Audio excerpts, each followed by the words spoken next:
오늘 본문은 우리 성도님들께서 잘 알고 계시고 또 익숙한 본문입니다. 마르다가 주님을 자신의 집으로 영접을 했습니다. 그리고 주님을 대접하기 위해서 분주하게 일하고 있습니다. 그런데 함께 일하던 동생 마리아가 보이지 않습니다. 들어가 봤더니 마리아는 주님 발 앞에 앉아서 그저 말씀을 듣고 있습니다. 이에 마르다가 화가 났습니다. 주님께 그렇게 간청을 합니다. 동생이 자기를 돕지 않고 나와서 말씀을 듣는 것을 보면서 왜 가만히 계시는가 하는 것이죠. 불평 아닌 불평을 했습니다. 그런데 그 말을 들은 주님께서 마리아가 좋은 편을 택했고 빼앗지 말라 그렇게 말씀을 하십니다. 오늘 이 본문의 상황은 사실 우리 가운데서도 자주 일어나는 상황이기도 합니다. 제가 한국에서 교회를 섬길 때 그 일제신방, 우리가 대신방이라는 것을 이렇게 해보면 어떤 때는 뭐 극단적인 얘기는 하지만 그런 적도 있습니다. 한참 예배를 드리고 있는데 정작 신방을 받아야 될 그 부인 집사님은 보이지 않는 겁니다. 신방 대원들하고 그 집에 강아지만 앉아 있습니다. 신방 받아야 될 그 가정의 주인은 다 예배가 끝나고 기도하니까 상을 들고 들어오는 겁니다. 음식을 가지고 들어오십니다. 뭐 물론 그런 극단적인 예가 있긴 하지만은 가령 구역 모임이나 혹은 신방을 하게 될 때에 손님으로 방문하신 구역원들이나 교역자들을 맞이하고 또 그들과 대화하고 영접해야 될 가족이 필요합니다. 반면에 그 방문한 손님들을, 구역원들을 대접하고 섬기는 일도 중요한 일입니다. 그래서 그분들을 대접하기 위해서 뭔가를 준비해야 될 그런 가족들도 있어야 될 것입니다. 물론 예배를 하기 위해서 모였고 성경 공부를 위해서 모인 모임이긴 하지만은 손님들을 대접하고 섬기는 일도 중요한 일임에 틀림이 없기 때문입니다. 무엇 하나 중요하지 않은 일이 없습니다. 그저 이 말씀을 우리가 읽고서 말씀을 잘 듣는 것, 그것이 봉사를 열심히 하는 것보다 더 귀한 일이다. 그래서 마르다는 틀렸고 마리아가 옳았다. 이렇게만 해석을 한다면 그저 이 정도의 의미를 담기 위해서 주님께서 이 마르다의 이 이야기를 성경에 기록하고 계실까 하는 그런 의문이 생깁니다. 그런 이유로 이 말씀이 그 중요한 주님의 말씀을 담고 있는 복음서에, 특별히 사복음서 중에서 유일하게 누가가 이 말씀을 자신의 그 복음서에 기록했을까? 이 말씀을 기록하고 있는 다른 의도가 없었을까 하는 것을 생각해 보고자 하는 것입니다. 누가복음 1장부터 9장까지는 예수님의 갈릴리 사역을 주로 다루고 있습니다. 그리고 10장부터 19장까지는 예루살렘에 가시기 전까지 갈릴리에서 예루살렘으로 나가시는 그 여정에서의 주님의 사역과 교훈에 관해서 말씀을 전하고 있습니다. 마태와 마가도 이 부분을 다루고 있긴 하지만은 마태는 이 부분을 한 2장 정도의 분량으로 다루고 있고 마가는 한 1장 정도로 짧게 끝내고 있습니다. 그리고 이 마태와 마가의 관심은 예루살렘에서 십자가의 고난을 당하시는 주님께 집중하고 있는 것을 봅니다. 그런데 누가는 마태와 마가가 간략하게 다루고 있는 이 부분을 거의 10장 정도에 걸쳐서 아주 길게 자세히 다루고 있는 것을 우리가 볼 수 있습니다. 이렇게 예루살렘으로 향하시는 주님의 여정을 자세하게 기록하고 있는 이 누가가, 그런데 오늘 본문에 보시면 다른 본문에 비해 볼 때, 특별히 이 마르다와 나사로의 이야기를 기록하고 있는 요한복음에 비해 볼 때 아주 간결하게 그렇게 기록을 하고 있다는 것입니다. 다른 복음서보다도 자세하게 기록을 했던 누가가 이 본문에 와서는 간략하게 기록을 하고 있습니다. 마르다와 마리아가 등장하는 본문은 우리가 요한복음에서 찾아볼 수 있습니다. 요한복음 11장에 보시면 베다니에 살고 있던 마르다, 그의 동생이요 또 마르다의 오빠인 나사로가 죽었는데 그를 살리시는 사건을 기록하고 있습니다. 요한은 그들이 주님의 사랑받던 사람들이었다 이렇게 기록을 합니다. 그리고 이어지는 요한복음 12장에 보시면 6월절이 이르기 엿새 전에 주님께서 다시 베다니를 찾으셨고 그때 잔치가 그 집에서 벌어졌고 바로 그때 마리아가 예수님께 향유를 부었다는 사건을 기록하고 있습니다. 요한복음이 그 시간과 때와 장소와 사람들에 관해서 자세히 설명을 하고 있음에 반해서 누가의 기록은 아주 간결합니다. 예수님께서 마르다 마리아 혹은 나사로와 각별한 그렇게 관계에 있었다, 주님께서 사랑하신 사람들이었다는 그런 그 관계를 묘사하는 데 있어서도 누가는 많은 부분을 생략하고 있습니다. 오늘 함께 읽으신 본문 38절은 이렇게 기록하고 있습니다. 그들이 길 갈 때에 예수께서 한 마을에 들어가심에 마르다라 이름하는 한 여자가 자기 집으로 영접하더라. 동네 이름도 밝히지 않고 그 가족의 상황이나 주님과의 관계도 밝히지 않은 채 그저 간략하게 기록을 하고 있습니다. 아마도 누가는 지금 중요한 무엇인가를 전하기 위해서 그 무엇인가에 집중하기 위해서 그저 설명이 가능했을 그 웬만한 설명까지도 다 생략하고 있지는 않는가 그렇게 생각이 됩니다. 그러면 그렇게 누가가 집중하려고 했던 그 주님의 말씀, 그가 전하고 했던 것이 무엇이었을까 하는 것을 우리가 생각해 볼 필요가 있습니다. 오늘 본문에 대한 누가의 의도를 알기 위해서 우리가 누가복음 10장 전체를 살펴볼 필요가 있습니다. 누가복음 10장에는 세 가지의 사건과 이야기가 기록되고 있습니다. 첫째는 예수님께서 70명의 사람들을 따로 세우셔서 그들을 복음의 전도대로 파송하신 그런 이야기입니다. 그리고 두 번째는 영생의 길을 묻는 율법사에게 선한 사마리아 사람의 비유를 통해서 교훈하신 말씀을 담고 있습니다. 그리고 세 번째 이야기가 우리가 오늘 본문으로 삼고 있는 마르다에게 하신 주님의 말씀 이야기입니다. 예수님께서는 12제자와 별도로 70명의 사람들을 세우셨습니다. 그리고 둘씩 짝을 지어서 각 동네와 각 지역으로 주님께서 채 다 다니시지 못한 그 동네로 보내셨습니다. 그들이 돌아와서 전도의 결과가 아주 성공적이었다는 보고를 합니다. 예수님, 주님, 우리가 주님의 이름을 대기만 하면 귀신들도 항복했습니다. 주님께서 이로 인해서 기뻐하셨다 본문이 기록합니다. 주님께서 기뻐하신 그 이유가 있는데 그것은 복음이 증거되었기 때문이라는 것입니다. 율법에 대한 지식이 있음에도 불구하고 복음을 받아들이지 못하고 깨닫지 못하는 유대의 종교 지도자들과는 달리 지식이나 지혜는 부족했지만 그러나 복음을 받아들이고 그로 인해서 더 이상 죄의 종이 아니라 하나님의 자녀로 살아가게 되는 그런 사람들에 대한 주님의 기쁨이셨다 말할 수 있습니다. 주님은 그렇게 백성들이 율법의 그런 굴레와 속박에서 벗어나서 복음으로 인하여 하나님의 의에 이르고 새 생명을 얻게 되는 것, 그것이 당신의 기쁨이요 하나님의 뜻이라 그렇게 말씀을 해주셨습니다. 그리고 이제 한 율법사와 주님께서 대화하시는 이야기가 이어집니다. 그는 이미 율법을 잘 알고 있는 사람입니다. 심지어 그는 율법을 가르치는 교사였다 본문이 기록합니다.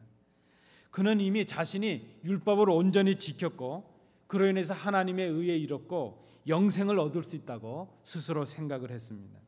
그래서 그는 주님께 나와서 자신만만하게 이렇게 질문을 하고 있습니다. 선생님, 내가 무엇을 하면 영생을 얻을 수 있겠습니까? 이것을 좀 더 우리가 내용적으로 바꿔본다면 이렇게 질문을 바꿀 수 있을 것입니다. 주님, 나는 이미 충분히 율법을 행함으로 영생을 얻을 수 있는 의에 이르렀다고 생각하는데 내가 뭘 더 해야 그 영생을 완성할 수 있겠습니까? 그는 자신이 질문도 했지만 스스로 대답도 알고 있습니다. 오늘 본문 그 내용에 보시면 우리가 읽지는 않았지만 27절 말씀에 보시면 그가 이렇게 대답을 합니다. 마음을 다하며 목숨을 다하며 힘을 다하여 뜻을 다하여 주 너희 하나님을 사랑하고 또한 내 이웃을 내 자신같이 사랑하라 하였나이다. 그는 그리고 마치 자신이 율법이 요구하는 모든 선한 행위를 지금까지 다 해온 것처럼 더 도와야 될 이웃이 누구냐 이렇게 주님께 묻습니다. 그러나 주님은 그에게 선한 사마리아 사람의 비유를 통해서 그가 어떤 이웃이 되어야 할 것인가 하는 것을 그에게 교훈으로 말씀하십니다. 주님의 관심은 그 어떤 율법이나 관습이나 직분이나 종교보다도 죄에서 사람을 구원하는 일, 죽어가는 사람을 살려내는 일, 그것이 하나님의 계명이요 하나님의 뜻이라는 것을 말씀하고 계십니다. 비록 너희가 지금 성전의 일을 하고 율법의 일을 한다는 명목으로 생명을 살리는 일, 예수의 일, 복음의 일을 거역하고 방해하고 있다면 그들은 하나님의 계명을 어기는 자들이라 하는 것을 말씀하신 것입니다. 주님께서 오신 그 목적이 바로 생명을 살리기 위함이었기 때문이라 말할 수 있습니다. 이제 누가는 이 두 이야기에 이어서 오늘 마르다와 마리아의 이야기를 기록하고 있습니다. 그러니까 우리가 오늘 본문을 잘 해석하기 위해서는 앞에 두 이야기를 잘 살펴보고 오늘 본문을 이해할 필요가 있다는 것입니다. 지금 주님께서 가시는 길이 어떤 여정인가 하는 것을 우리가 먼저 생각해야 될 것입니다. 지금 주님은 어디로 가시는 길이십니까? 주님의 관심은 예루살렘에 있습니다. 예루살렘에 오르셔서 그곳에서 지셔야 될 십자가에 주님의 관심이 있으십니다. 지금 주님은 온통 모든 인간을 죄에서 구원하시려는 그 하나님의 뜻에 순종하시기 위해서 자신을 내어주시는 십자가의 죽음을 생각하고 계십니다. 바로 이때 지금 예수님께서 진정 원하셨던 것이 무엇이었을까 하는 것입니다. 주님은 어떻게 하든지 한 생명이라도 죄로 죽어가는 사람들을 살리는 일에 관심이 있으십니다. 생명을 살리는 일이 주님께서 기뻐하시는 일이요, 그 일이 바로 주님께서 순종하셔야 되는 하나님의 뜻이었다는 것입니다. 그런데 종교 지도자들은 예수가 자신들이 가진 기득권을 빼앗을 것을 두려워하면서 예수를 죽이려고 혈안이 되어 있습니다. 백성들은 주님을 따르면서 주님께서 베푸셨던 그 기적과 이적에 흥분을 하고 있습니다. 제자들도 주님께서 예루살렘에 들어가시면 자신들의 꿈이 이루어질 것이라 부풀어 있습니다. 그러면서도 그들은 정작 주님께서 가시는 십자가의 길, 생명을 살리는 그 말씀에는 귀를 기울이지 못하고 있었다는 것입니다. 지금 마르다의 모습도 그러하다는 것입니다. 주님이 원하시는 것에 바쁜 것이 아니라 자신의 사역에서 바쁩니다. 자신의 섬김을 위해서 바쁩니다. 주님을 위한 일이라는 명목으로 자신의 일을 하고 있습니다. 주님이 원하시는 일이 아니었습니다. 자신의 사역과 자신의 섬김에 분주해져서 주님의 마음과 주님의 뜻을 전혀 헤아리지 못하고 있습니다. 목적을 상실한 그런 사역자의 모습을 우리가 마르다의 모습 속에서 발견해 볼 수 있습니다. 지금 주님의 마음이 얼마나 간절한지 모릅니다. 얼마나 절박하신지 모릅니다. 말씀드린 대로 한 생명이라도 더 죄와 사망에서 구원해서 하나님의 사랑을 깨닫게 하고 하나님의 구원에 이르게 하시기 위해서 지금 절박한 시간을 보내고 계십니다. 그러시면서 당신을 따르는 사람들이 당신의 그 말씀, 그 생명에 이르게 하는 그 말씀, 구원에 이르게 하는 그 말씀, 하나님의 사랑을 전하게 하는 그 말씀에 귀를 기울여 주기를 원하고 계십니다. 당신의 마음과 당신의 뜻을 깨달아 주기를 지금 원하고 계신다는 것입니다. 마르다가 옳았느냐, 마리아가 옳았느냐, 대접하는 것이 우선이냐, 말씀을 듣는 것이 우선이냐, 그런 문제가 아니었다는 것입니다. 누구의 섬김이 더 소중했고 누가 더 귀했냐, 그런 문제가 아니었다는 것입니다. 문제는 지금 주님께서 원하시는 것이 무엇이었느냐 하는 것이죠. 누가 더 주님의 마음을 깨닫고 있었고 누가 더 주님이 원하시는 것을 하고 있었느냐, 그것이 중요했다는 것입니다. 누가는 누가복음 10장에서 70명의 제자들과 율법 교사와 마르다의 이야기를 기록하면서 지금 이 말을 하고 싶은 것입니다. 바로 주님의 이 마음, 이 심정을 우리에게 전하고 싶었다 생각이 됩니다. 사람들이 십자가의 길로 나가시는 주님의 마음을 도무지 알지 못했다는 것입니다. 율법 교사건 대제사장이건 선지자들이건 그 누구도, 심지어 주님의 제자들도 주님의 사랑을 받고 있다는 이 마르다마저도 복음의 길을, 십자가의 길을 깨닫지 못했다는 것입니다. 70명의 제자들이 주님께 돌아와서 흥분합니다. 자신들이 능정을 행했다는 것, 그것에 흥분하고 있습니다. 그러면서도 그들은 진정 주님께서 원하시는 것이 무엇이었는지 그들은 아직 깨닫고 있지는 못합니다. 당시의 종교 지도자들이 자신들이 율법을 지키는 행위로 구원에 이를 수 없음을 깨닫지 못한 것과도 같습니다. 제자들마저도 주님과 그렇게 가까이 있으면서도 주님의 마음을 도무지 깨닫지 못합니다. 마르다마저도 주님을 영접해서 섬기고 있으면서도 자신의 꿈과 자신의 사역에 빠져서 그 누구도 주님께서 기뻐하실 일, 주님이 진정 원하시는 일, 그 일에 관심이 없었다는 것입니다. 오늘 누가는 이 말씀을 통해서 우리에게 이 주님의 심정을 전해주고 있습니다. 그런데 마리아라는 한 여인이 주님의 마음을 헤아렸다는 것입니다. 예수께서 가장 원하시는 것, 그것은 주님과 함께하는 것이었습니다. 십자가를 앞에 두신 주님과 같은 마음을 좀 가져주는 것이었습니다. 주님께서 원하시는 그 길, 주님께서 깨달은 그 길을, 가시려고 하는 그 길을 함께 깨달아 주는 것이었습니다. 주님과 교제하기를 주님은 원하셨습니다. 여러분, 주님께서 우리를 부르실 때 그저 당신을 위해서 우리를 일만 하라고 부르셨겠습니까? 저는 가끔 그런 경험을 해봅니다. 저희 집에서도 그렇고 제가 다른 가정에 가서 식사 초대를 받아서 식사를 나눌 때도 그렇습니다.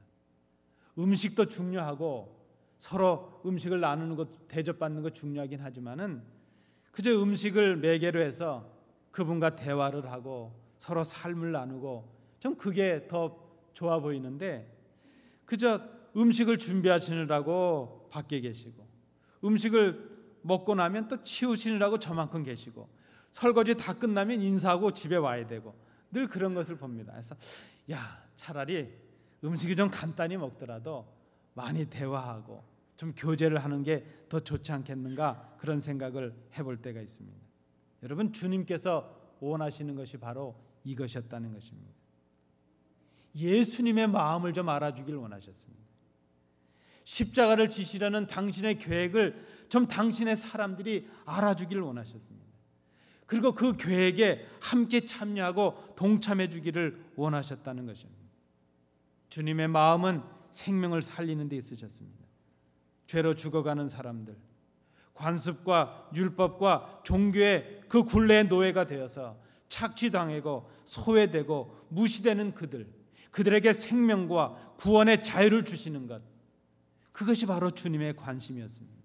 주님은 지금 그 길을 위해서, 그 일을 위해서 묵묵히 십자가의 길을 걷고 계십니다. 그런데 아무도 주님의 마음을 알아주지 못합니다. 마리아는 주님의 발 아래서 주님의 말씀을 들었습니다. 요한복음과 이 복음서들을 보면 마리아는 주님의 발 앞에 3번 있었던 것으로 보여집니다. 이 사건이 있은 후에 얼마 후에 오빠 나사로가 죽었습니다. 그때 마리아는 주님의 발 앞에 엎드려서 울음을 터뜨렸습니다. 그리고 오빠가 살아난 후에 그의 집에서 잔치를 열었을 때 여전히, 그때 요한복음 12장에 보면 마르다는 여전히 준비하는 일로 분주하고 있습니다.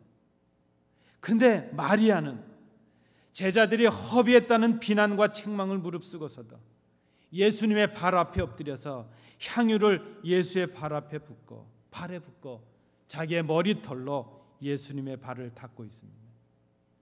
그 마리아는 늘 예수님의 발 앞에 머물렀던 그런 여인이었습니다. 동네 사람들이 얼마나 흥분했겠습니까? 죽었던 나사로가 살았고 그 나사로를 살리신 예수가 지금 그의 집에 와서 그의 집에서 잔치를 열었다.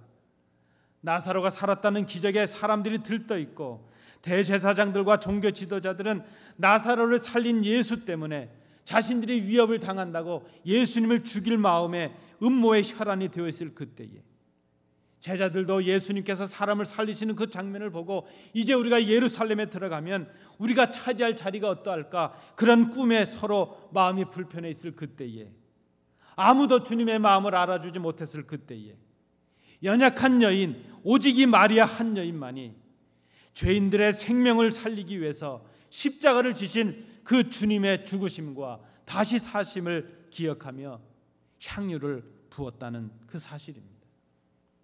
주님은 당신의 장례를 위한 그의 헌신을 기뻐하셨습니다. 그를 책망하고 나무라는 제자들을 오히려 야단하셨습니다.